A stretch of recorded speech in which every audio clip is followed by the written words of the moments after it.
வெறுங்கை முழம் போடுமா? இன்றைய தலைமுறையினர் இந்த பழமொழியை இவ்வாறு கூறுவதை நாம் கேட்டிருப்போம். அதாவது, ஒருவர் வெறுங்கையால் முழம் போட முடியாது என்பதாக இப்பழமொழிக்கு பொருள் கொள்கின்றனர் பலர். உண்மையில் இந்த பழமொழியின் பொருள், ஒரு செயலை வெற்றிகரமாக நிறைவேற்ற அதற்குத் தேவையான ஆதாரங்களும் முன்னேற்பாடுகளும் இருப்பது அவசியம். இவை இல்லாவிட்டால் வெறுங்கை முழமாகும் என்பதில் சந்தேகமே இல்லை. உதாரணமாக, ஒருவர் வீடு கட்ட திட்டமிடுகிறார்.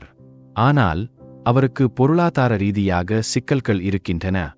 கட்டுமான பொருட்களை வாங்கவும் வேலை ஆட்களுக்கு பணம் தரவும் முடியாத சூழ்நிலையில் உள்ளார். இருந்தாலும் அவர் வீடு கட்ட நினைக்கிறார். இது வெறுங்கையால் முழம் போடுவது போன்றதே. பணம் இல்லாமல் காரியத்தை வெற்றிகரமாக நிறைவேற்ற முடியாது. இந்த கருத்தை உணர்த்தவே அன்றைய நம் சான்றோர்கள் இந்த பழமொழியை வெறுங்கை முழம் போடுமா என்று கூறியிருக்கிறார்கள்.